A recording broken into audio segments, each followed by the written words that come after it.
All right, everyone, welcome to the MBP podcast. Today we're here with Dr. Brad MacIntosh, a MR scientist at Sunnybrook Research Hospital. Dr. MacIntosh, good to talk to you today. Thanks for having me, Calder. Cool. So the first question we have is, can you tell us just a little bit about your background and your path to becoming an MR scientist? Yeah, no problem. So if I am to go back many years to when I was an undergrad, I decided that I was at one of Canada's largest universities, but I chose a very small program. I ended up doing what would amount to a biophysics degree now, which the University of Toronto has. At the time, they didn't have such a program, so I actually mapped out my own program, and I always joke about it because it was me and this other guy named Pete. Pete finished in the top half of the class. I finished in the bottom half of the class. Strangely enough, both of us ended up going on to do PhDs in the field of biophysics. So I think I had an inclination towards academia early on, but I felt I could not conform to a more classic training.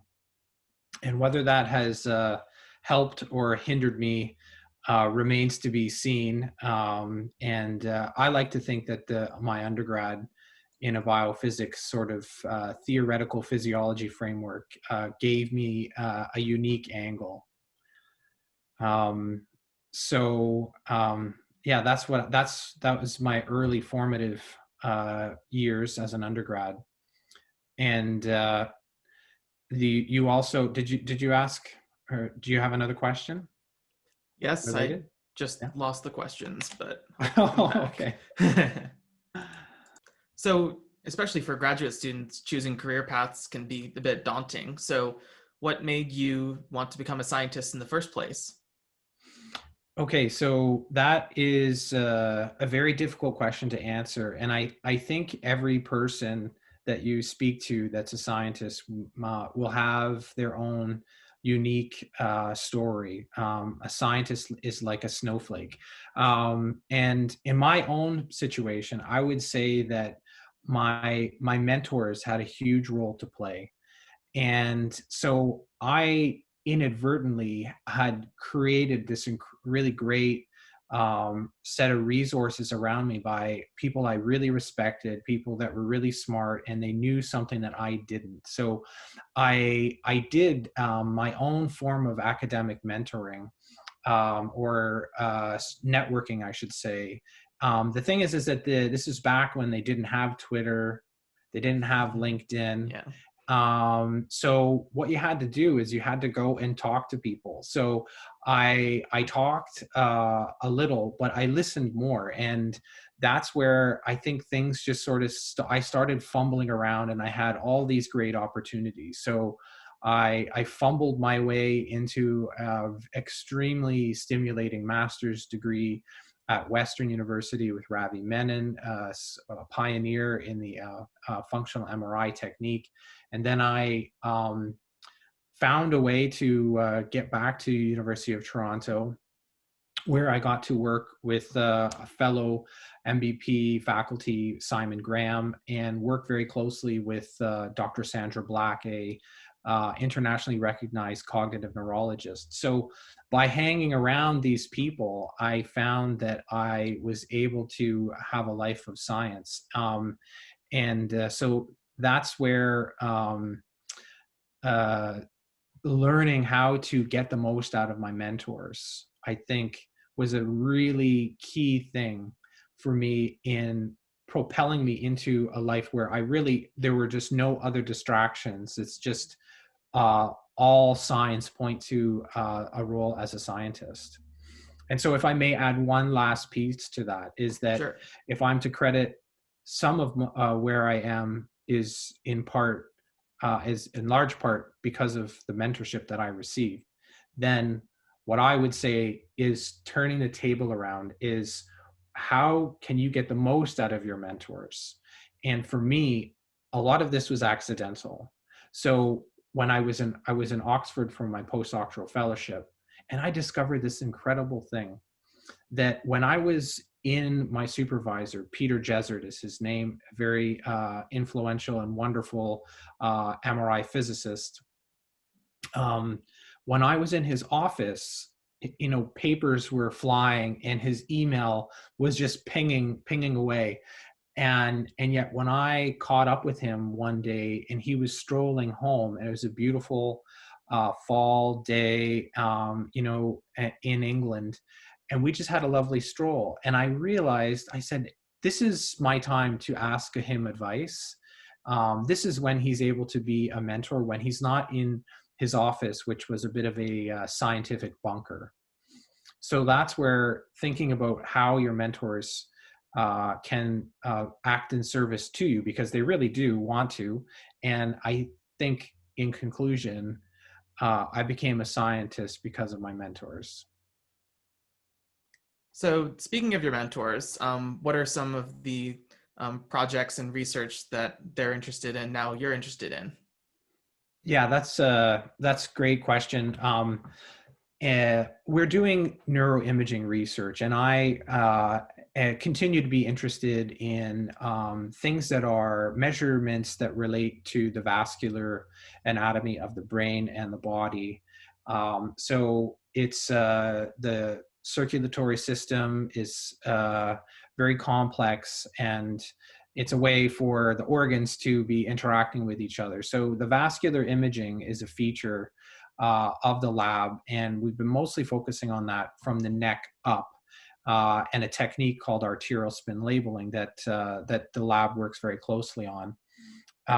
And the thing that's been interesting, and what I would say is exciting projects, is that in the last 3 years, the use of deep learning. Yeah. We've talked about this Calder before, right? We've had a few conversations on this, but deep learning is really creeping into neuroimaging. Mm-hmm. And about 3 years ago, I said, I don't know if I want to be the first person to jump into deep learning and neuroimaging, but I definitely don't want to be the last. And we pivoted towards that in recent years. And so several members of the lab are working on deep learning applications of for neuroimaging, specifically functional vascular and techniques. And it has been really fascinating to know that as scientists and researchers, we have lots of tools available, but there's going to be this very, very powerful tool. It's a very big, clumpy tool. At times, it cannot be trusted, but that's one area where I think we've are generating some exciting results, looking at blood flow imaging and how deep learning can help us move that technology forward. Cool. So looking forward in the field of neuroimaging, what do you see as the future, and what sort of is the way you see the field progressing? Yeah, so neuroimaging, as I was saying, I felt like it was a bit of a, you talk about the leading edge and you have the trailing edge for technologies or things in general. And what I've noticed is that the neuroimaging was lagging behind in deep learning. And the reason why deep learning in neuroimaging was applied later than other applications, such as the classic chest X-ray type of thing, is that the brain is extremely brain diseases are very complicated. We actually don't have a solid understanding of many brain diseases in terms of the causal factors and causal symptomology or type of framework. So it has been extremely important for me to talk to people that are more knowledgeable than me in terms of pharmacology, in terms of psychiatry, and in terms of neurology. So my vision for this field is increased collaboration and interdisciplinary work with other knowledge experts in these areas. And it's been great that I have a real all-star lineup of collaborators that continue to inspire me in this work. So let's say a listener of this podcast wants to come to U Toronto to do their graduate degree and join your lab. What sort of qualities would you be looking for in an applicant or in a potential grad student? it's hard to assess a student on the basis of qualities on becoming a successful researcher, because if I'm able to use a sports analogy here, Mhm. belabor a silly sports analogy, but if you want to become a researcher, then you have to train not only to be, in the case of a hockey team, you can't just be train to be a goalie. You can't just train to be the person that skates fast or the person that has the the hardest slap shot. Um, a student with time spent in the lab is basically going to be able to do all of those things. So because a scientist is expected to save the puck, score the goal, be the coach, be the physiotherapist, and provide the water bottles. So a scientist has to be a jack or a Jill of all trades. And what I'm looking for is evidence of some of these things as I meet people. It's a very difficult thing to do, but there are certain key elements to a successful graduate kind of phenotype, and that is integrity.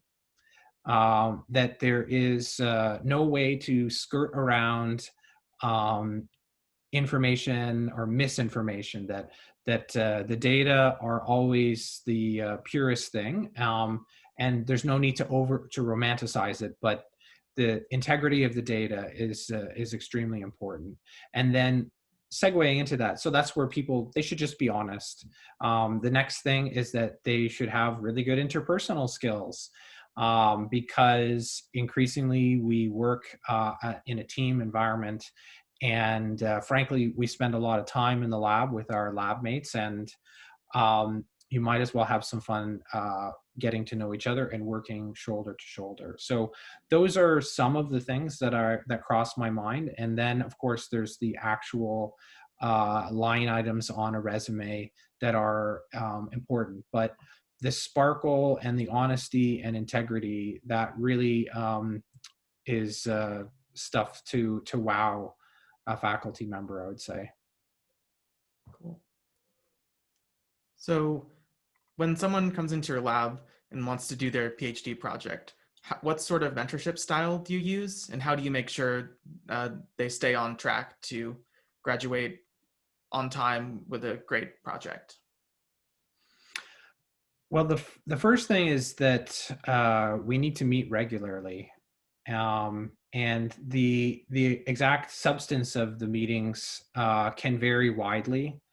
But early on, I generally have a structure in place that there's weekly meetings, and both of us are accountable, and both of us are having to build a rapport and start to trust one another and find ways to increase efficiency as we interact. So that's my mentorship style. And then, so that may seem more hands-on at first. And so there's always the question, is this supervisor or is this professor hands-on, or are they hands-off? Well, the truth is that I try to adapt based on the circumstances. But rest assured that by the end of it, I am really letting the person as a bona fide researcher shine for themselves. And there comes a time whenever, and it's a very joyous occasion, is when the faculty, the supervisor, just starts to back away. For me, that has to be one of the most enjoyable aspects. It's bittersweet, but it is really part of an important mentorship is early cultivation of skills and instincts and communication style towards an independent, more creative format of mentorship. Great. So for potential students who want to rotate in your lab, what are some projects that they would be working on in, say, a 5-week timeline?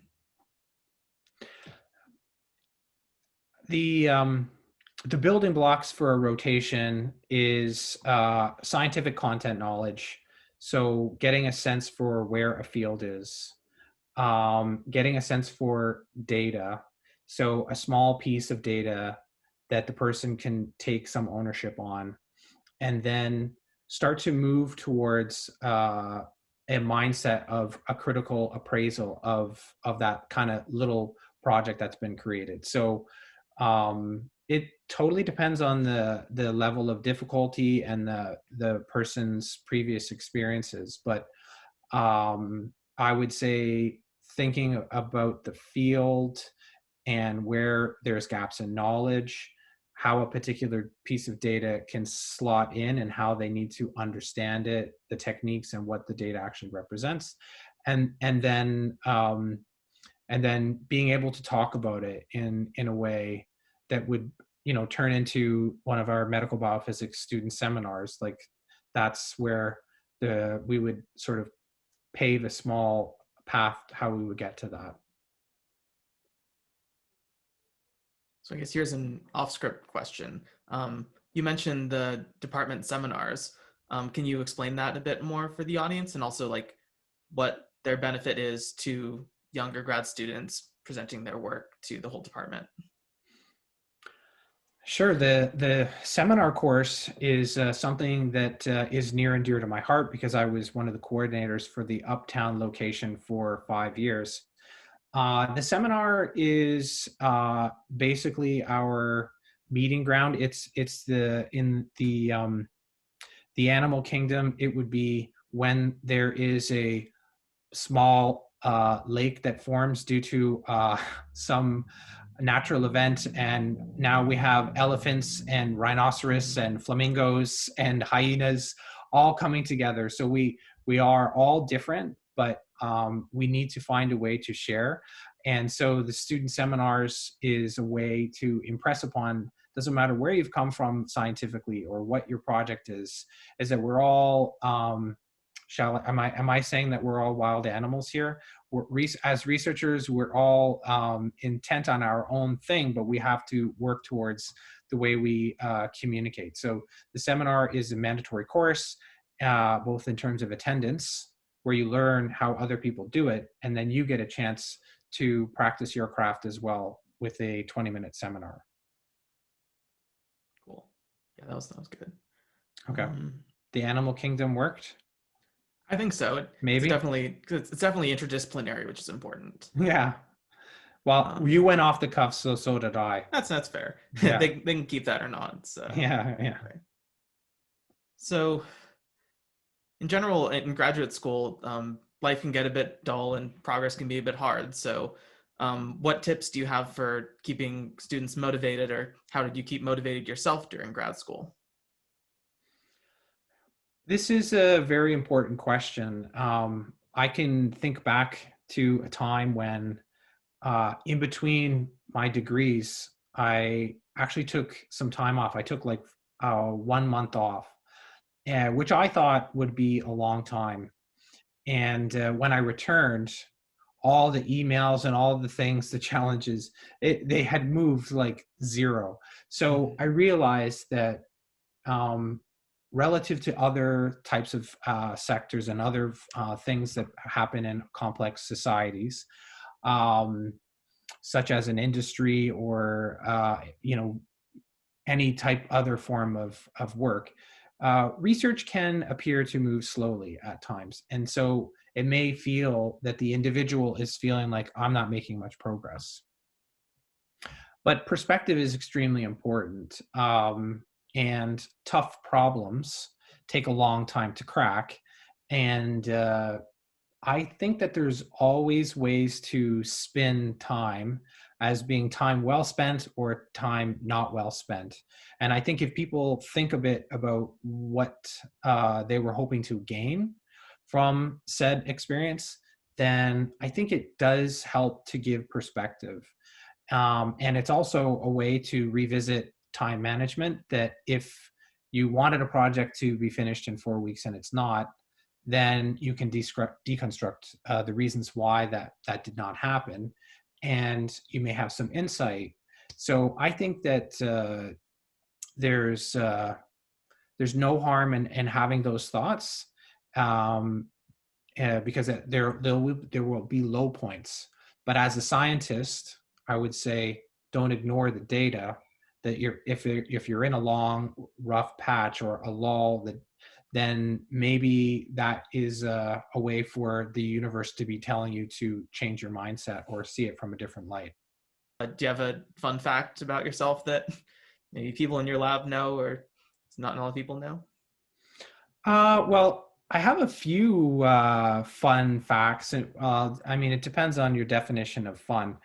Um, but I've always felt that music and musicians and the notion of genius has always been something that just absolutely has fascinated me.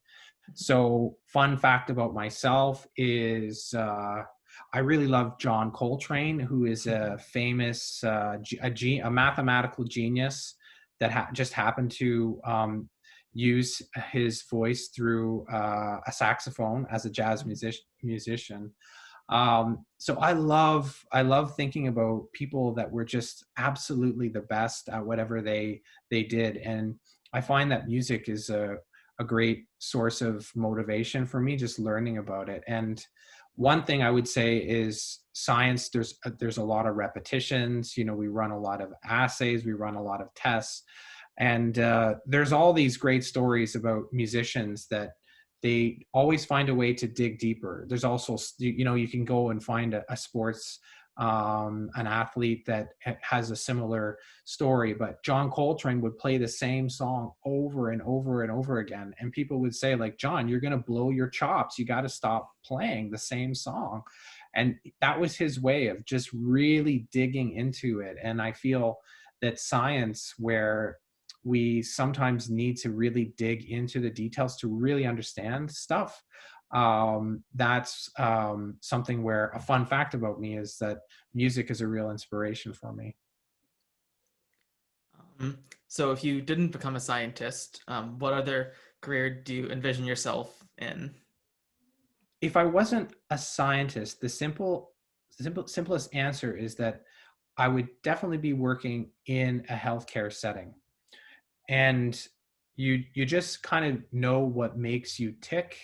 And I think that a life in service of others to help the human condition and health has always been a part of what I do. And I was even involved in a non-for-profit organization when I was a graduate student, and that was a further extension of my passion and commitment. So if I wasn't a scientist, I think I would still be trying my absolute best to help others. Cool, awesome. I think that's all the questions we have. Is there anything else you want to mention? No, I mean, maybe can I ask you a question? Oh no, sure.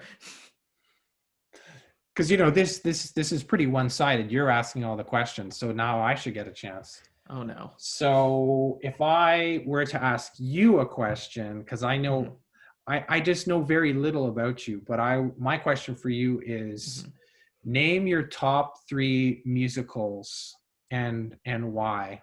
Ooh, that's a good one. One of them I has think to. I think I know which one your top one is going to be. Yeah, I guess in no particular order. One of them's going to be Into the Woods, because I mean I've had some experience with it, and it's all the interlacing melodies are really interesting. One of them is Come From Away, which is a more recent show. It's definitely interesting because it sort of tells the horrific story of 9/11 in a completely different novel way, in a way that brings genuine emotion, but also tells an important story about people who got caught up at the time of the incident. Last one, one of the recent ones that I guess I'll plug is the musical Six. It's a show. It was going to go on Broadway, but was unfortunately canceled due to the pandemic. The premise is you have the 6 wives of Henry VIII, basically in a girl group battling it out to figure out who had the worst treatment at the hands of Henry VIII. So yeah, calamity ensues. It's sort of, yeah, more standard rock concert musical sort of fit together. It's got a huge global fandom as well. Yeah, I mean, I'm not familiar with your two of your choices. They sound great, but I did see Come From Away Yeah, a few years ago, and as you know, there is no intermission right. for that one. And when I saw that show, I remember I at the very end of the show, I realized that I hadn't actually put my back against the back of the seat the entire Yeah. time, and I was absolutely mesmerized for the entirety of it. And it's a must see show whenever we get an opportunity to be back supporting artists and musicians for sure. Yeah. And anything else you're Oh, interested? well, no, but I hope that I hope that makes a cut, because I think it's kind of fun to turn things around. I'll definitely be more prepared for that in the coming interviews now. Yeah, maybe that's a thing. Mm-hmm. Yeah, actually, I took a class in undergrad about script writing for musical theater. So, Oh wow, yeah, cool. I thought you might say Hamilton. Hamilton's good. Yeah, didn't. Yeah, again, big fan. Obviously, the movie was great. But yeah, I guess didn't enter my mind in the 5 seconds I got to think about it. All Okay. right, so that's all the questions we have. I'd like to thank Dr. MacIntosh again for coming on the podcast.